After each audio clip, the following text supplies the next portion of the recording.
नमस्कार।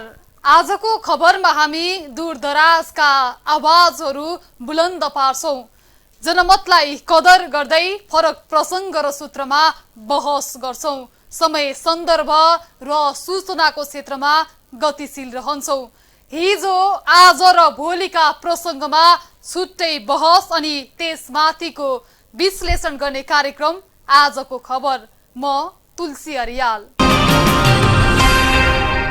यति बेला चितवनको कुसुम खोलामा बस्दै आएका चेपाङ समुदाय सरकारी निकायबाटै अपहेलित हुन पुगेका छन्। कोरोना महामारी र प्राकृतिक विपत्तिले देश सङ्कटमा छ, तर चितवनको कुसुम खोलामा बस्दै आएका चेपाङ समुदायको घरमा चितवन राष्ट्रिय निकुञ्जका कर्मचारी सहितले आगो लगाइदिएपछि उनीहरूको उठीबास भएको छ। सरकारलाई हामी प्रश्न गर्न चाहन्छौं कि हे निर्दयी सरकार, यो सब गर्दा अलिकति पनि दया लागेन? के चितवनका चेपाङ समुदाय यो देशका नागरिक नै होइनन्? के उनीहरूलाई बाँच्न पाउनुपर्ने अधिकार छैन? जनता यसको जवाब खोजिरहेका छन्। बर्खाको समय छ, पक्की घर त भेल बाढीले बगाएर कैयौं घरबार विहीन भएका छन्। बर्खाको समयमा पनि पानी छेक्न खरको झुप्रोमा बस्दै आएका यी नागरिकलाई सरकारले देखिसहेन। सरकारी निकायका कर्मचारीहरूबाट नै पीडित भएपछि यति बेला चेपाङ समुदायका व्यक्तिहरू स्थानीय विद्यालयमा ओत लागेर बस्न बाध्य भएका छन्। कोरोनाका कारण विद्यालयहरू बन्द रहेकाले उनीहरू विद्यालयमा बस्न पाएका छन्, तर विद्यालयमा पठन पाठन सुरु भएपछि यी घर न घाटका नागरिक कहाँ जाने? बर्खाको समय, त्यसैमाथि बाली भित्र्याउने चटारो भइरहेका बेला घरमा आगो लगाएपछि उनीहरूको बिचल्ली भएको छ। उनीहरू घरबार विहीन भएका छन्। यता चितवन राष्ट्रिय निकुञ्जले भने जग्गा अतिक्रमण गरेर बसेकाहरूलाई ठाउँ खाली गर्न भनिएको र अटेर गरेका कारण फुसको झुप्रोहरू हटाइएको बताएको छ। स्थानीयले आरोप लगाए जस्तो आगजनी नै नगरिएको निकुञ्जको दाबी छ, तर 2वटा घरमा आगो लगाएको भने प्रष्ट देखिन्छ। चितवनको कुसुम खोलामा बस्दै आएका चेपाङ समुदायको घरमा चितवन राष्ट्रिय निकुञ्जका कर्मचारी सहितले आगो लगाएपछि उनीहरूको बिचल्ली भएको छ। गत शनिबार अर्थात् साउन 3 गते चेपाङ समुदायमा बस्दै आएका 2वटा घरमा निकुञ्जका कर्मचारीले आगो लगाएका हुन्। अन्य घरहरू र खेतीबालीमा हात्ती लगाएर नष्ट गरिएको छ।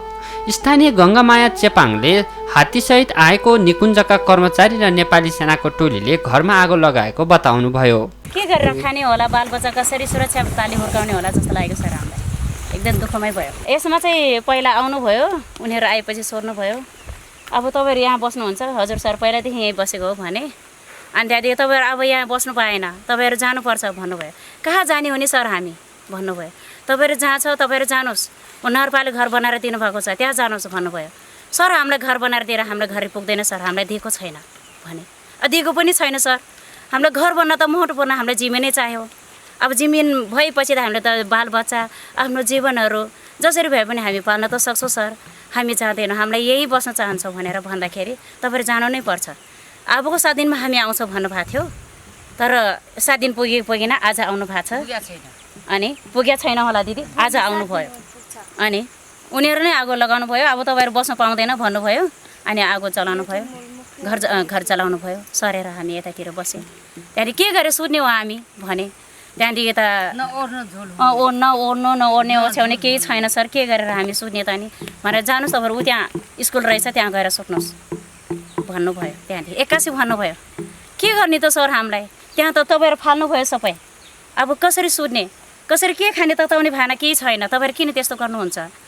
होइन सर, हामीलाई अपराध नगर्नुहोस्, हामी यस्तो गरिब मान्छेलाई भन्दाखेरि हामीलाई आँसु नदेखाउनुहोस् भन्नु। निकुञ्जका कर्मचारी 81 आएर घर भत्काएका र आगजनी गरेको बताउनु हुने अर्का स्थानीय दानबहादुर प्रजाले आफ्नो घरमा आगजनी गरिरहँदा नगरपालिकाको प्रमाणपत्र र 10,000 नगद समेत जलेर नष्ट भएको बताउनुभयो। त्यो घर जलाउँदाखेरि मेरो 10,000 पैसा अनि नागरिकता थियो, त्यो नागरिकताहरू पैसाहरू पनि त्यही घरमा आगो जलाइदियो। अर्का स्थानीय कविता चेपाङले तिमीहरू यता बस्न पाउँदैनौ भनेर डर देखाउँदै नागरिकता पैसा सबै बाहिर फालेर आगो लगाएको बताउनुभयो। बर्खाको समयमा बच्चालाई लिएर कहाँ जाने, के दिएर पाल्ने भन्दा निकुञ्जका कर्मचारीहरूले डर देखाएको उहाँले बताउनुभयो। एक्कासी आएर हामीलाई यहाँ डर देखायो, डर देखाइकन अनि उता म त यहाँ हो, मेरो घर यहाँ उता घर जलाएर बसेँ र अब त यता पनि आएर घर जलाउँछ होला भनेर मेरो मनमा ठाने। अनि त्यहाँबाट एक्कासी आएर यहाँ फाड्ने उ गर्ने जस्तो लाग्यो। आँसीले कोहीले लत्थीले हान्यो मकैलाई। अनि त्यहाँबाट तिमीहरू यहाँ बस्नु पाउँदैन, तिमीहरू आजको 3 दिनभित्रमा जानुपर्छ भने उनीहरूले, तर हामी जानु सक्दैन सर भनेको थियो। चुप भनेर भने अबको शनिबारमा खाली गर्नुपर्छ यो घर, तिमीहरू खाली गरेर पनि यो घरलाई जलाएर फाल्ने भने यो घरलाई पनि जलाउनु खोजेको थियो। अनि के अरे सामानहरू छ तर त्यहाँ केही लगेको छैन भनेर हामीले पनि, अनि त्यही कारण यो बसेको। अनि 2 घर जलायो, जलाउनमा पनि अनि कोहीको नागरिकता पैसा फाल्यो, कोहीको घर सुत्ने ठाउँ पनि छैन, स्कुलमा गएर सुत्नु भएको। अनि धेरै समस्या छ यसै कारण। तर हामी किन निस्किन्थेन, हामी निस्किन्थ्यो तर लकडाउन गरेर एकतिप मात्रै लग्यो, तर जानु पनि पाएन, यहीँ बसेको थियो। अनि त्यसै कारण यो बर्खाको मासमा हामी यो बालबालिका पनि छ, बालबालिकाको माया लाग्छ धेरै। छोराछुरा के दिएर पाल्ने भनेर अलिअलि मानामुसी मकै रोपेको थियो, मकै पनि आएर फारफोर गरिदियो। त्यसै कारणले हामीलाई कति माया थियो, तर हामीलाई डर देखाउनु भयो। त्यही भएर मेरो मनमा धेरै उयो भएछ। र मेरो संसारमा पनि नभएको दुःख आइसपालि किन यस्तो भयो भनेर मेरो मनमा चित्त दुख्यो। स्थानीय लालीमाया चेपाङले सरकारले नागरिकता नदिएर सुकुम्बासी बनाएको दुखेसो पोख्दै बर्खाको समयमा बच्चाहरूलाई लिएर कहाँ जाने, हामी कहिलेसम्म सुकुम्बासी बस्ने भन्दै प्रश्न समेत गर्नुभयो। आउँदाखेरि अनि केही हाली छुनु पनि पाएन, अनि केही निकाल्न पनि पाएन। उनीहरूले फालिदियो, त्यो सानो गुन्द्रो त्यो ओछ्याउने लुगाहरू फालिदियो, त्यो त फालिदियो अनि त्यो टिपेर राख्यो। अनि त्यहाँ छोराको अनि पैसा थियो बिचरा भनेर अनि त्यो अनि त्यो आगो जलाइदिएको थियो। आगो पनि जलेर पनि त्यो आगोलाई त्यो आगो पनि जलेन, अनि कुन के गरेर राखेर अनि जलाइदियो। के को राखेको थियो क्यारे, त्यो के फाल्यो, यसरी फाल्यो। यहाँ ऊ त्यहाँ पहिला 1 घर अनि यहाँ 2 घर माथि। अब नेपालको नागरिकता हो, नागरिकता जलाउन नपाइदिने नपाउने, अब किन होला, के कारण आएर यसो बर्खा समयमा। अनि तिमीहरू जाऊ भाग, अनि यो ठाउँ बस्नु पाउनु त भने त हुन्थ्यो नि त। अनि एकैछिन आएर यहाँबाट अनि बर्खा मासमा हामीलाई लग्छ, हामी कहाँ जाने, यो बर्खा समय हामी कहाँ जाने, यस्तो बच्चाहरू लिएर हामी कहाँ जाने, कहाँ भाग्ने। अनि भाग्ने ठाउँ यो अनि अहिलेको सालमा त बसेको भने 48 सालमा बसेको यो 48 सालमा बसेको सुकुम्बासीलाई अनि हामीलाई हामीले कति सुकुम्बासी बन्ने, कति ठाउँमा हामी घुमेर हिँड्ने। स्थानीयहरूको बिचल्ली हुने गरी घरमा आगजनी गर्ने र खेतीबाली नष्ट गर्ने कार्यको माडी नगरपालिकाको पहलमा छानबिन सुरु भएको छ। निकुञ्जले कुनै पनि समन्वय नगरी स्थानीयका घर भत्काउने गरी गरेको घटनाको निन्दा गर्दै नगरपालिकाका मेयर ठाकुर प्रसाद ढकालले दोषीलाई कारबाही हुनुपर्ने बताउनुहुन्छ। बर्खाको समयमा घरमा आगो लगाउने, खेती नष्ट गर्ने आदेश दिने जो कोहीलाई पनि कारबाही हुनुपर्ने उहाँको भनाइ छ। मेयर ढकालले राष्ट्रिय निकुञ्ज ऐन संशोधनको आवश्यकता रहेको उल्लेख गर्दै उक्त टोलीको नेतृत्वकर्ता सहायक संरक्षण अधिकृत भोजराज पन्तलाई कारबाही गर्नुपर्ने बताउनुभयो। उनलाई निर्देशन दिने प्रमुख संरक्षण अधिकृत वा वन मन्त्रालयको सचिव मन्त्री जोसुकै भए पनि आवश्यक कारबाही हुनुपर्ने उहाँले बताउनुभयो। जुन यो काम भयो यो निन्दनीय काम भयो र यो काम गर्ने मान्छेले कारबाही हुनुपर्छ भनेर हामीले त्यसको बारेमा कुरो उठाइरहेका छौँ। अब अहिले त्यहाँ जुन किसिमको काम भयो, माडी नगरपालिकालाई हाम्रो नगरपालिकाभित्रको बस्तीमा आगजनी गर्दाखेरि हामीलाई जानकारी भएन, हामीले त्यो थाहा पनि पाइनौँ। र एकैचोटि आगजनी भयो 3 गते शनिबारको दिन। मैले 4 गते बेलुका 5 बजे मात्रै मैले थाहा पाएँ कि कसैको फेसबुकबाट चाहिँ नि त्यो यस्तो भयो भनिसकेपछि मैले सम्बन्धित वार्डका वडा अध्यक्षज्यूलाई फोन गरिसकेपछि भर्खरै उहाँहरू आउनुभएको थियो र यहाँ मलाई कुरो गर्नुभएको थियो। मैले हजुरलाई फोन गर्छु भन्दा चाहिँ हजुरले फोन गर्नुभयो भनेर वडा अध्यक्षज्यूले भन्नुभयो। त्यसमा उहाँले यो जुन काम भइरहेको छ यो एकदमै निन्दनीय काम भएको छ। यसले सिङ्गो सरकार को बदनामी चाहिँ भएको छ। यो निकृष्ट कामको जसबाट भएको छ त्यसलाई राज्यले छानबिन गरेर कारबाही गर्नुपर्छ भन्ने खालको कुरोकानी बाहिर उठिराखेको छ। तर म छानबिन चाहिँ नि भइसकेको छ, त्यो मान्छे जसले त्यहाँ आगजनी गरे हो उनलाई चाहिँ नि कारबाही गरिनुपर्छ। त्यो मान्छे को हो भनेर मलाई भन्नुभयो भने कि त त्यहाँ जाने मान्छे भनेको भोजराज पन्त हो, उहाँलाई कारबाही हुनु पर्यो। उहाँलाई कसाराबाट निर्देशन गरेर आगजनी गर्ने भनेर पठाएको पत्र छ र त्यो हो भने नारायण रूपाखेतीलाई हुनु पर्यो, त्यहाँको वार्डेनलाई। होइन नारायण रूपाखेतीलाई चाहिँ नि विभागबाट भएको छ भने विभागको प्रमुखलाई चाहिँ नि डिजीलाई चाहिँ कारबाही हुनु पर्यो। वन मन्त्रालयबाट आएको छ, सचिवले सिग्नेचर गरिरहेको छ भने सचिवलाई कारबाही हुनु पर्यो। वन मन्त्रीले नै निर्देशन गर्नुभएको छ भने वन मन्त्रीलाई कारबाही हुनु पर्यो। त्यसमा हुनाले मैले पत्रको हिसाबले कुरोकानी गर्नु पर्दाखेरि पत्र चाहिँ नि कहीँबाट पनि छैन र त्यहाँ आगजनी जुन किसिमले भएको छ त्यो आगजनी चाहिँ नि त्यतिखेरको अवस्थामा त्यहाँ 7वटा हात्तीसहित जाने भोजराज पन्तजी हुनुहुन्थ्यो, उहाँको नेतृत्वमा त्यहाँ गएर चाहिँ नि आगजनी भएको छ, उहाँलाई कारबाही हुनुपर्छ। यता निकुञ्जले भने जग्गा अतिक्रमण गरेर बसेकाहरूलाई ठाउँ खाली गर्न भनेको अटेर गरेका कारण फुसको झुप्राहरू हटाइएको बताएको छ। स्थानीयले आरोप लगाए जस्तै आगजनी नै नगरिएको निकुञ्जको दाबी छ। अहिले पीडितहरूको व्यवस्थापनको काम नगरपालिकाले गरिरहेको छ। निकुञ्जले फुसको झुप्रो भने तापनि त्यहाँ बस्ने चेपाङ समुदायका लागि त्यो महल बराबर रहेको थियो। सरकारले उठीबास लगाइदिएपछि चेपाङहरू स्थानीय विद्यालयमा बस्दै आएका छन्।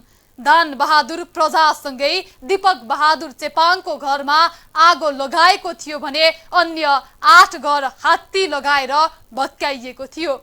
कुसुम खोलाको चेपाङ बस्तीमा 10 परिवारको उठीबास लगाइएको छ। थप चर्चा अघि विश्राम। वर्षातका बेला संरक्षण गर्नुको सट्टा घर भत्काएर बिचल्ली पारिएको भन्दै यता चेपाङ समुदायले आन्दोलन समेत गरेको छ। चेपाङ समुदायले माडीका 4वटै मध्यवर्ती उपभोक्ता समितिका कार्यालयहरूमा तालाबन्दी र नगरपालिका कार्यालयमा अनिश्चितकालीन धरना सुरु गरेका छन्। तर स्थानीय सरकारले भने 1 महिनामा नै चेपाङ बस्तीको सम्पूर्ण समस्याको हल गरी पुनर्वासको बन्दोबस्त गराउने प्रतिबद्धता जनाएको छ।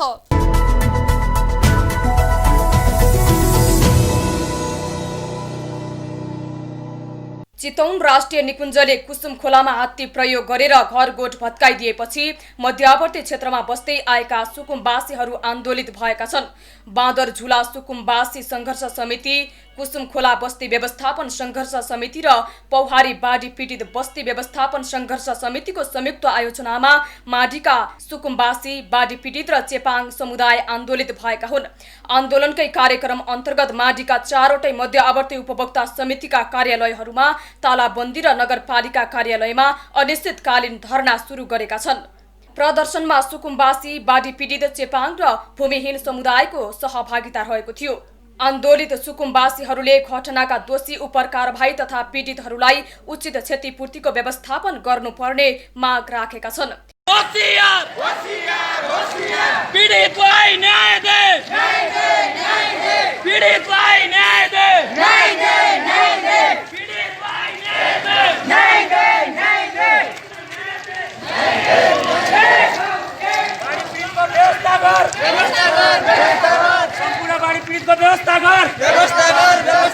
निकुञ्ज पीडितलाई न्याय दे।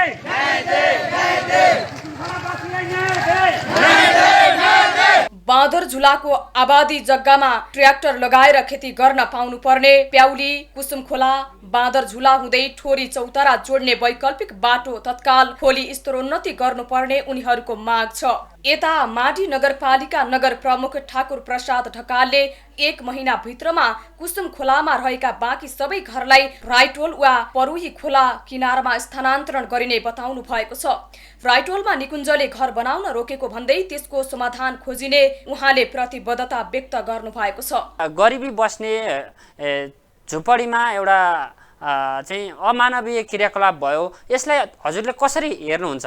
आजभन्दा 27-28 वर्षदेखि अगाडिबाट बसिराखेको जुन बस्ती हो त्यो बस्तीका चेपाङहरूको घरमा यो वर्षातको समयमा, यो बाढीको बेलामा बिना जानकारी, त्योभन्दा अगाडि कुनै सूचना नगरिकन जुन किसिमले आगजनी भयो त्यो एकदम नै अमानवीय घटना घट्यो र त्यसको लागि माडी नगरपालिकाको तर्फबाट हामी वक्तव्यबाट होस् अथवा अन्यत्र हरेक कुराहरूमा गर्दाखेरि त्यसको हामी निन्दा नै गरेका छौँ र त्यो निन्दनीय कामको लागि राष्ट्रिय निकुञ्ज प्रशासनको तर्फबाट भएको जुन ज्याजदी हो त्यसलाई छानबिन गरेर दोषीमाथि कारबाही गर्नुपर्छ भन्न हामी निरन्तर रूपबाट लागिरहेका छौँ। हजुर, पहिलो कुरो हामी त्यहाँ जुन आगजनी भयो त्यसको स्थलगत चाहिँ नि अनुगमन गरेर त्यसलाई हामीले भर्त्सना गर्ने काम गऱ्यौँ।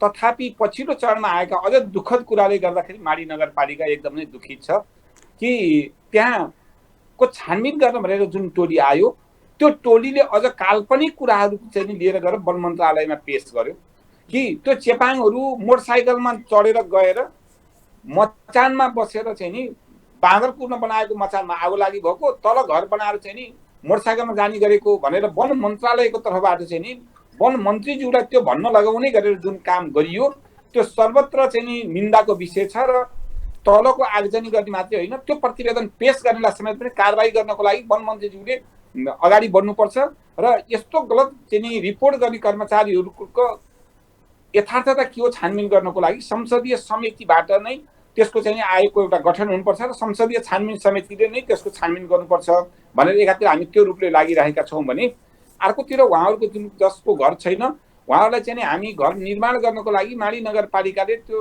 11 परिवारलाई हामी 1 महिनाभित्रमा घर निर्माण गरिदिन्छौँ भनेर उद्घोष गरेका छौँ। 2053 सालदेखि बसोबास गर्दै आएका सुकुम्बासी चेपाङ समुदायको घरमा चितवन राष्ट्रिय निकुञ्जबाट खटिएको टोलीले निकुञ्जको जग्गा खाली गर्ने भन्दै 2वटा घरमा आगजनी गर्नुका साथै 8वटा घरहरूमा हात्ती लगाएर भत्काएको थियो।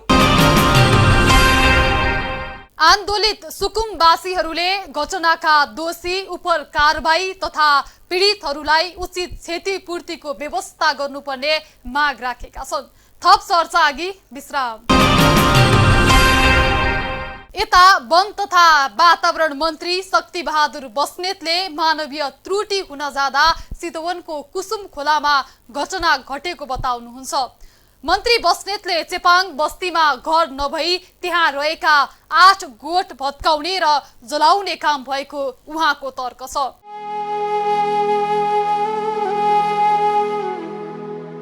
यता गत आइतबार अर्थात् 11 गतेको प्रतिनिधि सभा अन्तर्गतको कानुन न्याय तथा मानव अधिकार समितिमा पनि यस विषयले प्रवेश पाएको छ। चितवनको कुसुम खोला घटनाको छानबिन गरी दोषीलाई कानुनी कारबाही गर्न सरकारलाई समितिले निर्देशन दिएको छ।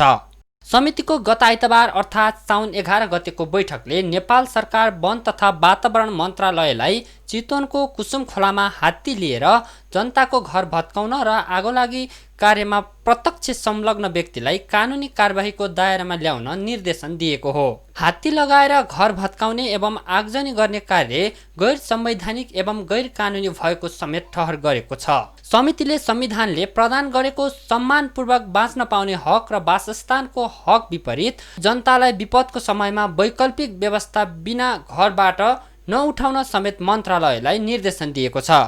उता चितवन जिल्लाबाट निर्वाचित प्रतिनिधि सभा सदस्य कृष्णभक्त खरेलले भने घटनाको छानबिन गरी संलग्न व्यक्तिलाई कानुनी कारबाही गरिने बताउनु भएको छ।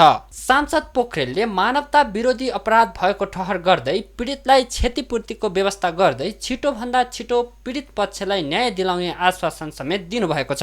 माडी कुसुम खोलामा चेपाङ बस्तीहरूको बस्तीमा जुन व्यवहार राष्ट्रिय निकुञ्जका कर्मचारी र सुरक्षा निकायले गर्यो हजुर यो मानवता विरोधी अपराध हो। यो विपदको घडीमा भत्किएका बस्तीहरूमा त राज्य पक्ष गएर हामी अभिभावक गर्छौँ तिमीलाई सुरक्षा दिन्छौँ भन्नुपर्ने बेला जबरजस्त रूपमा चेपाङहरू जो त्यहाँबाट सर्न चाहन्छन् र नगरपालिका माडी नगरपालिकाले पनि त्यहाँबाट सार्न खोजिरहेको छ। अब त्यो सार्ने प्रक्रिया नसकिएसम्म बसोबास गर्ने चेपाङहरूको घरमा गएर आगजनी गर्ने हात्ती लगाउने जस्ता क्रियाकलाप यो अत्यन्तै मानवता विरोधी अपराध हो, कार्य हो र राज्यले कुनै पनि नागरिकले कानुनको अतिक्रमण गर्यो भने कानुनको बर्खिलाप गर्यो भने दण्ड सजाय गर्न सक्ला, पक्राउ गर्न सक्ला, तर हात्ती लान सक्दैन, तर आगो लगाउन सक्दैन। त्यस प्रकारको निकृष्ट कार्य यो घटनामा भएको छ। यता वन तथा वातावरण मन्त्री शक्तिबहादुर बस्नेतले मानवीय त्रुटि हुन जाँदा चितवनको कुसुम खोलामा घटना घटेको बताउनु भएको छ। मन्त्री बस्नेतले निकुञ्जका कर्मचारीले गरेको गल्ती ढाकछोप नगरिने प्रतिबद्धता जनाउँदै उक्त घटनालाई लिएर आफू गम्भीर रहेको बताउनुभयो। मानवीय व्यवहारिक दृष्टिले हेर्दाखेरि मध्य वर्षाको अवस्था थियो। त्यो दुवै परिस्थितिमा मैले अघि के भनेको छु भने जे घटना त्यहाँ भएको छ यो दुःखद छ, अनुपयुक्त छ भनेर मैले अघि नै पहिलो रिपोर्ट यो छानबिनको निम्ति गएको टोलीले प्रारम्भिक प्रतिवेदन दिनुभन्दा अगाडि हामी कहाँ पनि अलिकति रिपोर्ट थोरै तलमा थियो, अलिकति तल। अर्को ठाउँमा स्थानान्तरण भइसकेका मान्छेहरू फेरि त्यो ठाउँमा गएर दोहोरो बसोबास गर्न खोजेको भन्ने कुराहरूको रिपोर्टिङ पनि अलिअलि थियो, तर पछिल्लो हेर्दाखेरि दोहोरो बसोबासको स्थिति थिएन। अर्को ठाउँ बस्न भनिएको नबसिएका 8 परिवारको प्रसङ्ग हो। 8 परिवारको प्रसङ्ग हो यो अहिले प्रारम्भिक प्रतिवेदनले यही कुरा बोल्छ। हामीले अहिले मन्त्रालयमा प्राप्त भएको प्रारम्भिक प्रतिवेदनको आधारमा हामीले मैले कानुन तथा मानवाधिकार समितिमा बोल्दाखेरि यो प्रतिवेदनको विश्लेषण कुनै पनि नभएको स्थितिमा हामीले विश्लेषण र रायतिर गएकै थिएनौँ। पहिलो रिपोर्ट जे भएको छ विवरण चाहिँ हामीले सेयर गर्ने मात्र थियौँ। त्यसको निम्ति हामीले छानबिन समिति पठाएका छौँ। छानबिन समितिको रिपोर्ट आयो भनेपछि हामी त्यसको विश्लेषण सहित कुरा गर्छौँ। अझ थप सजिलोको निम्ति भनेर त मैले फेरि पनि भनेको थिएँ, समितिले पनि एउटा टिम पठाइदियोस् भनेर अनि मैले आग्रह गरेको थिएँ। त्यहाँ समितिमा टिम पठाउने चर्चा चल्नुभन्दा पहिले नै सुरुमै मैले आफ्नो कुरा राख्ने बेलामा टिम पठाइदिनु पर्यो समितिबाट भनेर मैले आग्रह गरेको थिएँ। किनभने छलफलको व्यापकता, संवेदनशीलता विषयको सबै कुरालाई हेरेर अझ रिपोर्ट समग्र बनोस् भनेर नै मैले त्यो कुरा राखेको थिएँ। यो आफ्नो दुःखद विषय छ। उता प्रतिनिधि सभाको कृषि सहकारी तथा प्राकृतिक स्रोत समितिका सभापति पूर्ण कुमारी सुवेदीले भने घटनालाई संवेदनशील भई छानबिन गर्न मन्त्री बस्नेतलाई निर्देशन दिनुभएको छ। विगत लामो समयदेखि चितवन राष्ट्रिय निकुञ्जको मध्यवर्ती क्षेत्रमा बसोबास गर्ने आम नागरिकहरू भोक, रोग, अशिक्षा, गरिबी र उचित वासस्थानको सुविधाबाट वञ्चित रहेकोमा समितिले विगतमा पनि मन्त्रालयलाई विभिन्न निर्देशनहरू दिँदै आएको छ। यस विषयमा सम्बन्धित मन्त्रालयले जिम्मेवारीपूर्वक काम गर्नमा ढिलाइ गर्नु हुँदैन। यस्ता संवेदनशील कार्यमा कुनै त्रुटि वा कमजोरी सह्य पनि हुँदैन। यस्ता सामाजिक वञ्चितीकरणमा परेका र निकुञ्जलाई नै आफ्नो जीविकोपार्जनको माध्यम बनाएका यस निकुञ्ज वरपर बस्ने अव्यवस्थित बसोबासीहरूको समेत व्यवस्थापन गर्न भूमि 8औं संशोधनले संशोधन गरी भूमि सम्बन्धी समस्या समाधान आयोग गठन भइसकेको सन्दर्भलाई समेत मध्यनजर गर्दै निजहरूको कानुन बमोजिम व्यवस्थापन आगामी 6 महिनाभित्र गर्न मन्त्रालयलाई निर्देशन दिने। घटनालाई संवेदनशील भई छानबिन गर्न आगामी दिनमा यस्ता दुःखद घटना दोहोरिन नदिन स्थानीयवासीहरूको हकहितको प्रवर्तन गर्दै संरक्षणका स्थानीय समुदायसँग मिलेर अगाडि बढ्न तथा कानुनको कार्यान्वयनमा मन्त्रालय अझ बढी जिम्मेवारी हुन मन्त्रालय सजग हुनका साथै यस्ता घटनाको समिति घोर भर्त्सना गर्दै दोषीमाथि हदैसम्मको सजाय दिई उचित क्षतिपूर्तिको न्यायोचित व्यवस्था गर्न समिति मन्त्रालयलाई निर्देशन दिन्छ। समितिले सामाजिक वञ्जीकरणमा रहेका र निकुञ्जलाई नै आफ्नो जीविकोपार्जन आधार बनाउँदै आएका निकुञ्ज वरपर बस्ने स्थानीय बासिन्दाहरूको व्यवस्थापन 6 महिनाभित्र गर्न समेत मन्त्रालयलाई निर्देशन दिएको छ। सरकारले यो विपदको घडीमा भत्किएका बस्तीहरूको व्यवस्थापन गरी थोरै भए पनि घाउमा मलम लगाउनुको साटो आलो घाउमा नुन सर्कने काम गरिरहेको छ। यसरी जबरजस्ती रूपमा बस्तीहरू भत्काउनु निन्दनीय छ। यो विपदको घडीमा अभिभावकत्व देखाउन सक्दैनौ भने सरकार तिम्रो दादागिरी पनि देखाउन छोड। सरकारी सार्वजनिक जग्गा अतिक्रमण नै गरेर बसेको भए तापनि ती चेपाङ समुदायहरूलाई सर्वप्रथम कानुनी रूपमा सचेत गराउने लगायतका अन्य विकल्प सरकारले खोज्नु पर्थ्यो।